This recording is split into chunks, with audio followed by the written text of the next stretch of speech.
नमस्कार। आज हम कक्षा 11वीं भूगोल के सबसे महत्वपूर्ण अध्याय वायुमंडल का संगठन तथा संरचना का विस्तृत अध्ययन करेंगे। पृथ्वी पर जीवन इसी वायुमंडलीय आवरण के कारण संभव है। आइए समझते हैं कि यह किससे बना है और कैसे संरचित है। वायुमंडल मुख्य रूप से गैसों, जलवाष्प और धूल कणों का मिश्रण है। गैसें, नाइट्रोजन, यह लगभग 78% है। यह रासायनिक रूप से निष्क्रिय है, लेकिन पौधों के लिए बहुत महत्वपूर्ण है। ऑक्सीजन, यह लगभग 21% है। यह जीवन का आधार है और दहन या ज्वलन के लिए आवश्यक है। याद रखिए, 120 किलोमीटर की ऊंचाई के बाद इसकी मात्रा नगण्य हो जाती है। Carbon dioxide 0.036%। यह मात्रा में कम है, लेकिन सबसे महत्वपूर्ण है। यह सौर विकिरण के लिए पारदर्शी है, पर पृथ्वी से निकलने वाले पार्थिव विकिरण को अवशोषित करती है। इसीलिए इसे ग्रीन हाउस गैस कहते हैं और इसकी बढ़ती मात्रा ग्लोबल वार्मिंग का कारण है। बी जलवाष्प, वाटर वेपर, इसकी मात्रा 0 से 4% तक बदलती है। यह ऊंचाई के साथ घटती है। ध्रुवों की तुलना में यह भूमध्य रेखा पर अधिक पाई जाती है। महत्व, यह वर्षा, बादल, कोहरा जैसी मौसमी घटनाओं का स्रोत है और ग्रीन हाउस प्रभाव में भी महत्वपूर्ण भूमिका निभाती है। सी धूलकण, डस्ट पार्टिकल, ये समुद्री नमक, पराग, राख आदि से आते हैं।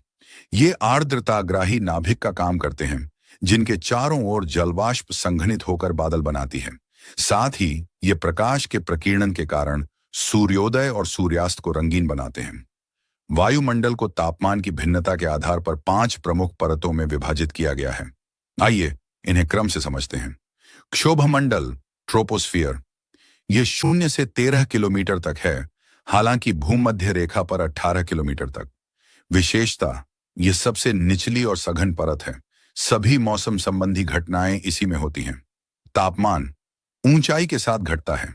यह दर सामान्य ह्रास दर कहलाती है, 6.5 डिग्री सेल्सियस प्रति 1000 मीटर। समतापमंडल, स्ट्रेटोस्फियर, यह 13 किलोमीटर से 50 किलोमीटर तक फैला है। विशेषता, यहाँ ओजोन परत होती है जो पराबैंगनी विकिरण को अवशोषित करती है। यह परत मौसमी हलचलों से मुक्त होने के कारण विमानों के लिए आदर्श है। तापमान ऊंचाई के साथ बढ़ता है और समतापसीमा पर लगभग 0 डिग्री सेल्सियस तक पहुंच जाता है। मध्यमंडल, मीसोस्फियर, यह 50 किलोमीटर से 80 किलोमीटर तक है। विशेषता, यह वायुमंडल की सबसे ठंडी परत है, जिसका तापमान लगभग -100 डिग्री सेल्सियस तक पहुंच जाता है। उल्कापिंड इसी में जलकर नष्ट हो जाते हैं।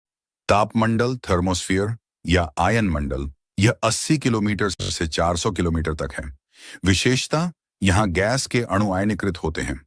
महत्व, यह पृथ्वी से प्रसारित रेडियो तरंगों को परावर्तित करके संचार को संभव बनाता है।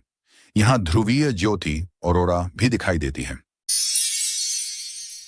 बहिर्मंडल, एक्सोस्फियर, यह 400 किलोमीटर से ऊपर की सबसे बाहरी और विरल परत है। यहां केवल हल्की गैसें, हाइड्रोजन और हीलियम पाई जाती हैं, जो धीरे धीरे अंतरिक्ष में विलीन हो जाती हैं। निष्कर्ष, इस प्रकार वायुमंडल का प्रत्येक घटक और प्रत्येक परत पृथ्वी पर जीवन के संतुलन को बनाए रखने में महत्वपूर्ण भूमिका निभाता है। धन्यवाद। यह था अध्याय वायुमंडल का संगठन तथा संरचना का विस्तृत विवरण।